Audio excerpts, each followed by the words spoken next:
بسم الله والصلاة والسلام على رسول الله. ازيكم حبايبي؟ عاملين ايه؟ كل شهر وانتم طيبين وربنا يقدرنا كده يا رب ان شاء الله، ونعرف نمشي الحياة وندبر امورنا. النهارده باذن الله معانا مشتريات الشهر، انا قسمتهم على فيديوهين، لو في تفاعل ان شاء الله هنزل فيديو تاني على طول. النهارده هعمل ميزانية، انا مش عايزه اتكلم في اسعار قوي لان الاسعار بتختلف من مكان لمكان وفي نفس من يوم ليوم. فدايما ممكن اقول سعر حاجه وبعد كده ايه تقولوا لا احنا عندنا مش بالاسعار دي، بس عموما انا هقول الاسعار اللي انا اشتريت بيها. دي ميزانيه 1000 جنيه يا جماعه، دي ميزانيه 1000 جنيه للحوم والمشتريات بتاعت الشهر كلها. بس انا ماشيه على اساس ان ايه الناقص اللي عندي انا جبته، لان الحمد لله كان من خير رمضان في شويه حاجات فما اضطريتش ان انا اجيب كل حاجه الشهر.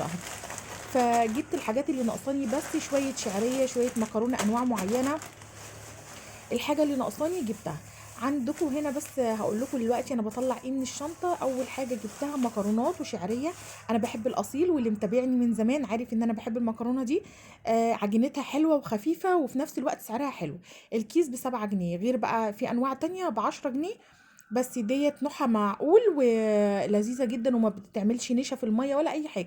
لو في ناس بتجربها هتعرف انها حلوه. وجبت 2 كيلو ونص طماطم، الكيلو وربع ب10 جنيه، يعني هي ب8. فالكيلو وربع ب10، فانا جبت 2 كيلو، جبت 2 كيلو ونص عاملين 20 جنيه. كنت محتاجه كيس تتبيله للشيش طاووق، لاني في حاجات الشهر بتاعه الفراخ عامله حسابي ان انا ان شاء الله هجيب شيش طاووق. فجبت معايا الكيس دوت، وجبت بابريكا، جبت عدس اصفر، جبت عدس بجبه، وجبت شويه فاصوليا بيضه، كلها حاجات اربع. عندي لوبيا، احنا بنحب الفاصوليا واللوبيا فعندي لوبيا ما جبتش. كنت شايفه ايه الحاجات اللي ناقصاني قبل ما انزل في تلاجتي. يعني مثلا انا كان عندي بطاطس كنت جايبه بزياده فما جبتش بطاطس، المره دي جبت بصل، ركزت على البصل اكتر. انتوا عارفين ان دلوقتي ما ينفعش ان احنا نجيب بكميات ونركن. فانت هتجيبي الحاجه لازم تبقي فاهمه بيتك ماشي ازاي، وورقه وقلم كل اول شهر كده، وقبل ما بنزل الشارع بكون فاتحه التلاجة وبكون فاتحه الارفف بتاعتي والبطرمانات، واكون عارفه ايه اللي عندي ناقص وايه اللي مش ناقص. فانا هنا دلوقتي جبت فلفل الوان، فلفل اخضر قصدي. جبت نص كيلو رومي على حامي، ولما يخلص ابقى اجيب تاني عشان ما بيقعدش كتير طبعا في التلاجة زي ما انتوا عارفين. والبصل جبت حوالي 3 كيلو. والطماطم زي ما قلت لكم كده جبت 2 كيلو ونص. وربنا يسهل لما اكون في الشارع تاني او في السوق اجيب كميه كمان واعملهم برضو صلصه. دلوقتي كل المشتريات اللي انا جبتها ديت زي ما بقول لكم كده، هقول لكم ميزانية اللحوم في الاخر اهي، اللحوم اهي. بس هقول لكم بالظبط الاول هنمشي واحده واحده ازاي وهرتب حاجتي ازاي. وخليك عندك نشاط بقى كده كل اول شهر ومعلش استحملي. عايزه اقول لكم برضو ان اليوم ده انا كنت عامله اكل من قبلها، يعني كنت عامله فيديو قبلها بتاع مشتريات الفراخ والميزانيه بتاعه الفراخ. فلما بجيب الكبد والقوانص بتاعه الفراخ بعملها الاول، فعملتها وركنتها بحيث ان انا عارفه ان انا هنزل الشارع النهارده وهشتري مشترياتي وبرجع تعبانه مثلا او حاجه. فهبدا بقى ان انا يكون عندي اكلي واسهل على نفسي. فدلوقتي بقى هوريكم كمان المشتريات اللي هي المنظفات، مش المنظفات البلاستيكات اللي انا بستخدمها. انا عملت لكم المنظفات مع فيديو الفراخ، يعني عملت اللحوم النهارده مع المشتريات البلاستيكات والحاجات ديت والخضروات، وعامله لكم ان شاء الله الفيديو الجاي اللي هو الفراخ والمنظفات. وعامله لكم كمان طريقه حلوه قوي لتوفير الصابون السائل ان شاء الله، وطريقه لتوفير الجل الاوتوماتيك اوتوماتيك. بصوا هتدعوا لي، انا ما رضيتش انزل الوصفه غير لما قعدت شهرين استخدمه اعرف ان هو حلو جدا، عشان اقدر انزل لكم وصفه اكون واثقه فيها وما تضرش اي غساله عندكم.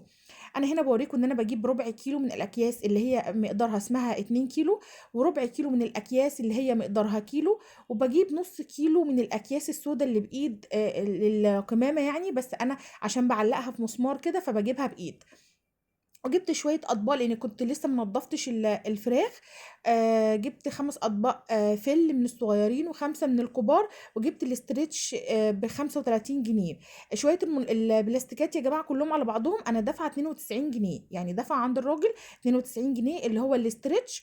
والاكياس بتاعت القمامه والاكياس بتاعت التلاجة والاطباق الفوم، كل ده 92 جنيه. دلوقتي بقى ببدأ أرتب حاجتي. أول حاجة ما تحطيش حاجتك في الظرف غير لما تكوني منضفة مكانها. طبعا احنا الحمد لله لسه اليومين دولت منضفين وايدينا في الحاجة على طول. فيا دوب طلعت الحاجة كده مسحتهم بحتة ناشفة، وببدأ بقى ايه، ارجع الحاجة تاني مكانها. الاكياس بتاعت المكرونة زي ما بقول لكم كده، انا لسه ما جبتش رز لان انا بحب نوع معين اسمه حبوبة، فكان عندي كيس وما لقيتهوش في السوق، فهبدأ ان شاء الله بإذن الله لما انزل المرة الجاية هجيب الرز. دلوقتي هو بقى بتاع 31 جنيه. سألت عليه قال لي 31 جنيه، بس ما كانش عنده، فقال لي ايه، في واحد بتعامل معاه يعني، فقال لي هجيبهولك. دلوقتي انا بقى فضيت العدس الاصفر، وفضيت العدس بتاع الكشري. كل دي اكلات زي ما بقولك كده ورقة وقلم، وبحط في دماغي ان شاء الله باذن الله ربنا يدينا يعني يا رب العمر. بشوف انا عايزه اعمل ايه في الشهر، يعني عايزه اعمل 10 ايام لحوم، 10 ايام او 15 يوم فراخ، لان ولادي بتاكل فراخ اكتر مثلا. بقيه الشهر بيبقى ايه اللي هي الاكلات زي الكشري، زي العدس الاصفر بالرز، زي الفول بطماطم. كل ده بنعمله في بقيه الايام. هنا انا كنت جايبه ايه لحوم. انا كان عندي لحمه من رمضان، عندي كيس لحمه في التلاجة، فما جبتش لحوم يعني لحوم سليمه ما جبتهاش. فجبت دلوقتي ايه اللي هي المجمدات ديت، اللي هي الكبده. ولادي بيحبوا الكبده جدا جدا. ف وبعدين هي بصراحه بتسعفني او سريعه. فجبت كيلو ونص كبده. الكبده ب 140، دي مش بلدي يا جماعه، دي اللي هي من المحلات اللي بيبيعوا اللحوم السوداني. اللحمة المجمدة هناك اللي هي مش مجمدة، هي سوداني. لو انت عايزة تجيبي اللحمة البلدي براحتك طبعا، كل واحد حسب امكانياته وميزانيته. في ناس مثلا ممكن تقول انا اجيب كمية قليلة بس اجيب لحمة بلدي، في ناس تقول اكتر الكمية شوية بس اجيب مثلا لحم اللي هي سوداني. اللحم السوداني حلو جدا يا جماعة، مش مجمدة، لحم سوداني هتلاقيها في الجمعيات الاستهلاكية والكلام ده كله. انا هنا ايه، قطعت الكيلو ونص كبدة وزعتهم، انا جايباهم كلهم شرايح. وببدأ ان انا اعمل ايه، خدت منهم نص قطعته مكعبات زي ما انتوا شفتوا كده، وهعمله اللي هي اسمها لقم. هي اسمها لقم او زي ما بتتعمل سندوتشات كده سريعة. ونص تاني عملته شاورما اللي هي رفيعة خالص، دي بتبقى سهلة جدا وخفيفة في اي عشوة او اي غدا كده جنب شوية مكرونة او بطاطس محمرة. ونص سبته للقلية او كبدة بالردة اللي احنا بنقليها. يبقى كده 3 انواع او 3 اطباق من الكبدة ممكن اعمل اول الشهر، في نص الشهر، في اخر الشهر يبقى انا وزعت ايه المكونات بتاعتي او الكميه بتاعتي على الشهر كله. هبدأ بعد كده الكبدة زي ما قلت لكم جايباها ب 140 جنيه. هبدأ بعد كده أجيب اللحمة المفرومة. اللحمة المفرومة أنا بجيبها ب 220. عايزة تجيبي لحمة بلدي زي ما بقول لك هاتي لحمة بلدي مفيش مشكلة، بس المفروم يعني أنا شايفة إن اللحمة البلدي ب 340 جنيه، ب 340 جنيه دلوقتي عند الجزار. فإن أنا أجيبها كمفروم دي حاجة برضو ترجع لك. كل واحد ياكل الحاجة اللي تريحه وفي نفس الوقت على قد إمكانياته. احنا بنحاول بس ندبر امورنا شويه ونمشي الدنيا. بصوا بقى المفروم ده يعني هاتي وما تستخسريش فيه ليه، لانه بتقدري تشكليه اشكال زي ما انت عايزه. هعمل كفته هتلاقي عايزه مفروم، هعملي حواوشي عايزه مفروم، هتعملي صينيه بطاطس محشيه لحمه مفرومه عايزه مفروم، هتعملي مكرونه بشاميل مفروم. يعني بصراحه لما بجيبه بحس ان انا ارتحت نفسيا كده، وان انا اقدر اشكل زي ما انا عايزه. انا جايبه كيلو وربع.